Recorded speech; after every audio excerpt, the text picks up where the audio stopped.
హైదరాబాద్ లో కన్సల్టేషన్ మరియు 3,500 రూపాయల colour Doppler test Avis hospitals లో ఉచితంగా పొందండి. నమస్తే రమగారు. నమస్తే జయ. రమగారు, కొన్ని శక్తి క్షేత్రాల గురించి మనం మాట్లాడుకుంటున్నాం. అందులో భాగంగా ఏదైనా ఒక క్షేత్రం గురించి ఈరోజు మాట్లాడుకుందామండి. ఇంతకుముందు మనం చెంగాళమ్మ అమ్మవారి గురించి చెప్పాం కదా. అయితే మనకి మామూలుగా మనం అష్టాదశ శక్తిపీఠాలని చెప్తాం. శివుని భార్య అయిన సతీదేవి శరీరావయవాలు ఒక్కొక్క చోట పడ్డాయి. భారతఖండంలో చాలా చోట్ల పడ్డాయి. భారతదేశంలో ఈ పడిన చోట ఒక్కొక్క దేవాలయం ఉందని చెప్తాం. అయితే ఈ అష్టాదశ శక్తిపీఠాలు మనకి పొలతలో అంటే తెలిసినవి కదా. లంకాయాం శాంకరీదేవి అనే ఒక స్తోత్రం ఉంది. 18 క్షేత్రాలు వస్తాయి. ఇవి కాకుండా కూడా కొన్ని క్షేత్రాలని వీటిని కూడా శక్తిపీఠాల్లో భాగంగా ఆ ప్రాంతపు ప్రజలు చెప్పుకుంటారనమాట. ఇప్పుడు మనకు బెజవాడ కనకదుర్గ అమ్మవారు ఉన్నారు. ఆ శక్తిపీఠాల్లో ఒకటి కాదు, కానీ మనం అది కూడా శక్తి క్షేత్రంగా చాలా ప్రగాఢమైన విశ్వాసం కలిగి ఉంటాం. అట్లా ఇది ఉత్తరాఖండ్లో ఒక దేవాలయం ఉందట. ఈ ఉత్తరాఖండ్లో ఉన్న దేవాలయం ఏంటంటే థారీదేవి అమ్మవారి పేరు. ఈ థారీదేవి చాలా విచిత్రమైన పరిస్థితుల్లో ఆ ప్లేస్లో వాళ్ళకి దొరికింది. దీనికి ఈ నదీ ప్రాంతానికి చాలా పైన ఎగువనున్న కాళీకుండ అనే ప్లేస్లో వరదలు వచ్చినాయట. వరదలు వచ్చి కొండంతా కదిలిపోయింది. ఆవిడ ఒక ఎత్తైన శిల మీద ఉండేది. విరిగిపోయి ఆ కొండ కదిలిపోయి తల మాత్రం విరిగిపోయిందట విగ్రహానికి. విరిగి ఆ తల శిరస్సు, అమ్మవారి శిరస్సు, ఆ విగ్రహం తాలూకు శిరస్సు మాత్రం నదిలో కొట్టుకొచ్చిందట. నదిలో కొట్టుకొచ్చి ఒక మత్స్యకారుడికి కనపడిందట ఆవిడ. ఈ మత్స్యకారుడికి కనపడి అతన్ని పిలిచింది. శరీరం లేదు, తల ఒక నల్లటిది రాతి విగ్రహం అని తెలుస్తుంది. పిలిచేసరికల్లా భయపడ్డాడు అతను.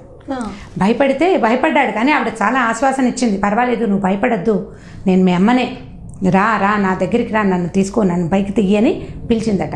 పిలిస్తే ఈ మత్స్యకారుడు నదిలోకి దిగితే అతను రావడానికి వీలుగా మెట్లని ఏర్పరిచింది అమ్మవారని చెప్తారు. ఆ మధ్య దాకా ఉండేవి కూడా అట. మెట్లంటే పక్కగా సిమెంటు మెట్లు అలా కాకుండా ఈ నదిలో రాళ్ళు ఉంటాయి కదా, అతను నడవడానికి వీలుగా ఒక్కో రాయి పేర్చుకుంటూ తన దగ్గర దాకా తీసుకొచ్చిందట. అక్కడ అతనికి దొరికింది ఒక్క శిరస్సు మాత్రమే. ఆ శిరస్సును తెచ్చి ఈ నదిలోనే ఒక ఎత్తైన కొంచెం అంటే నదిలో మధ్యలో రాళ్ళు ఉంటాయి చూడండి, ఆ రాళ్ళ మీద ఒక రాయి మీద పెట్టాడట అతను. రాయి మీద పెట్టిన తర్వాత మెల్లిగా అందరూ జనం చేరారు. మనకి ఎక్కడైనా అమ్మవారి విగ్రహాలు అవి దొరికితే పూజ చేసుకుంటారు. ఈ చేసినప్పుడు వాళ్ళకి ఏం తెలిసిందంటే ఆ అమ్మవారికి అలంకరణ చేస్తుంటే ఆవిడ పొద్దుటి పూట బాలికలాగా కనపడుతుంది. 10 ఏళ్ల పిల్లలే కనపడుతుందట. 10 ఏళ్ల పిల్లలకి చెంపలు అవి బిగువుగా ఉంటాయి. 10 years పాప ఎట్లా ఉంటుంది, చక్కగా నవ్వుతున్నట్టు, లేతగా, నున్నగా మెరుస్తున్నట్టు ముఖం కనపడుతుందట. మధ్యాహ్నానికి ఈ ముఖం కొంచెం ఓల్డ్ ఏజ్ అంటే 40 ఏళ్ళ ఆవిడలాగా కనపడుతుందట. సాయంకాలం అయ్యేసరికల్లా వృద్ధురాలిలాగా కనపడుతుంది అమ్మవారు. చెంపలు జారిపోయి కళ్ళ కింద కొంచెం కిందకి బ్యాగ్స్ లాగా కాస్త కిందకి వచ్చి ముడతలు పడిన ముఖం కనిపిస్తుంది. ఇది రాతి విగ్రహమే, ఆ ముఖం రాయే, ఒట్టి అమ్మవారే ముఖమే కనపడుతుంది, ఇంకా ఏమీ లేదు అక్కడ.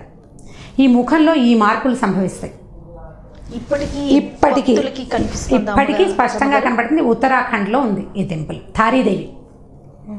అయితే ఈవిడ అక్కడి నుంచి వచ్చి పైనుంచి కొట్టుకొచ్చింది కదా, ఈవిడ శేషభాగం, శరీర భాగం అంతా విగ్రహం అక్కడే ఉందట. కానీ ఈ తల్లి ఎందుకనో ఇక్కడి నుంచి అక్కడికి వెళ్ళడానికి ఇంకా ఆలోచించల. ఇప్పుడు ఒకరిని పిలిచి నన్ను ఇక్కడ స్థాపించు అని చెప్పగలిగిన ఆవిడ, ఈ ముఖాన్ని మార్చగలిగిన ఆవిడ, తన ప్లేస్కి తను వెళ్ళిపోయే శక్తి ఆవిడ కలిగే ఉంది, కానీ వెళ్ళలేదు. ఇక్కడున్న భక్తుల్ని ఆశీర్వదించడం కోసం ఆవిడ ఇక్కడే ఉండిపోయింది అని చెప్తారు. అయితే తర్వాత కాలంలో ఏం చేశారంటే ఆ నదికి ఒక మన ప్రాజెక్టులు కడతారు కదా, ఆనకట్ట ఒకటి కడుతున్నారు. వాటర్ ఫ్లో వచ్చేస్తే ఈ గుడి కదిలిపోతుందని ఒక మాదిరి టెంపుల్ చేశారు. ఈ టెంపుల్ కూడా ఏం చేశారంటే అమ్మవారి తల మీద చెత్త లేదట. గుడి కట్టారు, ఒక మందిరం లాంటిది కట్టారు. ఈమె తల మీద మాత్రం ఏమీ లేదు, కవర్డ్గా ఉండదు, ఆచ్ఛాదన లేదు, ఏమీ లేదు. గుడి ముందుకుంటుంది, అమ్మవారి శిరస్సు వెనక్కు ఉంటుంది. ఊరికే మందిరం లాగా కట్టారు, ఒక మండపం లాంటిది కట్టారు. ఆమె మీద ఏ ఆచ్ఛాదన లేకుండానే ఉంటుందట. ఈ గవర్నమెంట్ ఏం చేసిందంటే ఈ ఆనకట్ట కడుతున్నాము, నీళ్లు ఒకటేసారి 10 ఇవన్నీ వదిలేస్తారు కదా, ఒకటేసారి ఎత్తినప్పుడు మొత్తం ఫ్లో వచ్చి దేవాలయం దెబ్బతింటుందన్న ఉద్దేశంతో కింద నుంచి పిల్లర్స్ వేసి పైకి లేపి కట్టారట. అదే నదిలో అదే ప్లేస్లో పైకి లేపారు గుడిని. ఒక కొండ రాయి మీద అమ్మవారి ముఖం వెలిసి ఉన్నది అక్కడ. దాన్ని అలా పైకి లేపుకుంటూ వచ్చారు. ఇప్పుడు టెక్నాలజీ చాలా పెరిగింది కదా జయ. ఈ టెక్నాలజీ తోటి 4 పక్కల 4 పిల్లర్స్ వేసి ఒక పెద్దది పైకి ఇలా లేవదీశారు. ఈ మా ఒడ్డు మీద నుంచి ఈ గుళ్ళోకి వెళ్ళడానికి కూడా పక్కాగా ఏర్పాటు చేసి పెట్టారు. జనం వెళ్తూనే ఉన్నారు. అయితే అక్కడ తర్వాత ఎప్పుడైతే ఈ గుడి పూర్తయ్యి అమ్మవారిని పూర్తిగా పైకి లేపి రెడీ చేశారో అక్కడ దాని తర్వాత 3-4 రోజుల తర్వాతే కేదార్నాథ్లో వరద వచ్చింది చూడండి. అవునండి. సరిగ్గా దానికి 3 రోజుల ముందే ఈ అమ్మవారి స్థాపన పై ఎత్తున జరిగింది. ఈవెన్ ప్లేస్ కదిపారు, అందువల్లే ఈ వరద వచ్చిందని బాగా నమ్మేశారట అక్కడ ఉన్న జనమంతా. అక్కడ వరద రావడానికి ఇక్కడ కదిపారు, ప్లేస్ కదపడం వల్లే కారణమని. మనకు ఎలా ఉంటుందంటే కాకతాళీయం అంటాం. అవునండి. కాకతాళీయంగానే జరిగింది. మామూలు గుడిలో కూడా మనము మూల విరాట్ని అలాగే ఉంచుతారు. ఉత్సవమూర్తులనే కదండి ఊరేగింపులు చేస్తూ ఉంటారు. అవును, మూల విరాట్ని ఎప్పుడు కదపం. మనకు తెలిసిన నానుడు అదే. మనం మామూలుగా అలాగే చేస్తాము. ఒక చోట నుంచి ఒక శక్తిని పెకలించి పక్కకి తీసినప్పుడు అక్కడ ఏదైనా ఉత్పాతం జరగడానికి అవకాశం ఉంది. మనం ఇప్పుడు అలా అయితే అక్కడి నుంచి కాళీకుండ నుంచి అమ్మవారి శిరస్సు వచ్చేసినప్పుడు ఏం జరగలేదు. ఓకే. ఆమె అలా జరిపే ఆవిడ కాదు. అక్కడ కొంతమంది జనాలు నమ్మారు, ఇట్లా చెప్పుకున్నారు. ఏముందంటే ఇప్పుడు టీవీలలో ఒక వాక్యం వచ్చేసరికల్లా దాన్ని 1000 వాక్యాలుగా పరిణమిస్తుంది. చిలువలు పలవలు అదిగో పుల్లంటే ఇదిగో తోకంటాం మనం, అంతే కదా. అట్లా జరిగింది. కానీ ఇప్పుడు ప్రజలు చాలా మంది ఏం చెప్తున్నారంటే దానికి దీనికి సంబంధం లేదు, ఎందుకంటే ఈవిడ చల్లని తల్లి. తను ఎక్కడ కనపడిందో అక్కడ ఉండటానికి ఇష్టపడింది. మా ఇంటికి నేను వెళ్ళిపోతానని అనలేదు. నా శిరస్సును పట్టుకెళ్ళి నా విగ్రహానికి పెట్టు అని చెప్పాల. ఈవిడికి దొరికింది. ఆ దొరికిన మత్స్యకారుడు చాలా ప్రార్థించాడు, మమ్మల్ని రక్షించుంటే ఆవిడ అక్కడే ఉండిపోయింది. ఆ ముఖం మారే ప్రజ్ఞ కూడా అలాగే ఉంది. ఆవిడ ముఖం మారిపోతుంది. పొద్దున లేతగా కనపడిన ముఖం సాయంకాలానికి వృద్ధాప్యంలాగా వృద్ధురాల్లాగానే కనపడతారు.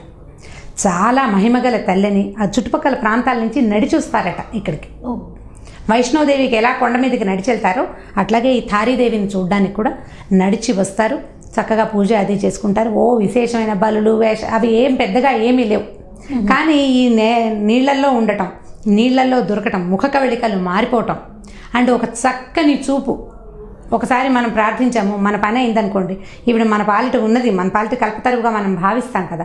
ఆ చుట్టుపక్కల ఉత్తరాఖండ్లో జనం అంతా తారీదేవిని చూస్తారు. ఈ క్షేత్రం అంటే ఇప్పుడు అష్టాదశ శక్తిపీఠాల్లో ఇది కూడా, ఈ తారీదేవి క్షేత్రాన్ని కూడా శక్తిపీఠంగానే భావిస్తారట అక్కడ. లోకల్ పీపుల్ అలాగే అనుకుంటాం కదా. మన దగ్గర ఉన్నదాన్ని మనది చాలా చాలా ఇది ఉందనుకోండి, అంటే మహత్యం కలిగిన దాన్ని మనం అలాగే భావిస్తాం. వాళ్ళ అష్టాదశ శక్తిపీఠాలు వాళ్ళు చెప్పుకునే పాటల్లో తారీదేవిని కూడా కలుపుకుంటారట. విశేషంగా చూడొచ్చు. ఉత్తరాఖండ్ వైపు కనుక పుణ్యక్షేత్రాల్లో ఉంది. పొద్దు నుంచి సాయంత్రం దాకా మనం ఉండాలి అక్కడ. ఉంటేనే అమ్మవారి ఎట్లా ముఖం ఆవిడది మారుతోందో మనం కన్యాకుమారి అక్కడ కూడా వింటాం చేయ. పొద్దున బాలిక వేషం వేస్తారు, మధ్యాహ్నం పెద్ద వేషం వేస్తారు అమ్మవారికి అని, వస్త్రం మారుస్తారు అని. ఈవిడ ముఖమే మారిపోతుందట, ఫేసే మారిపోతుంది. బాగా అంటే స్పష్టంగా కనపడే విగ్రహమే, ముఖమే. చిన్న మొహం కాదు, పెద్దదే, గుర్తించదగినది, గుర్తించగలిగినంత తేడాగానే ఆవిడ కనపడుతుంది. చాలా ప్రఖ్యాతమైన క్షేత్రం ఉత్తరాఖండ్లో. అమ్మవారు చాలా చల్లని తల్లని, బాగా మనం అనుకున్నట్టుగానే మనకి కోరిక తీరుస్తుందని.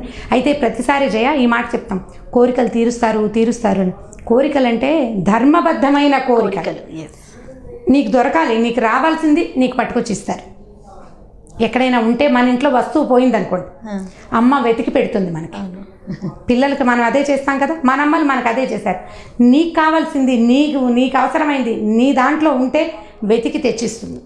నీ దాంట్లోకి వచ్చే అవకాశం ఉంటే కూడా దాన్ని నీ వైపుకి లాక్కొస్తుంది.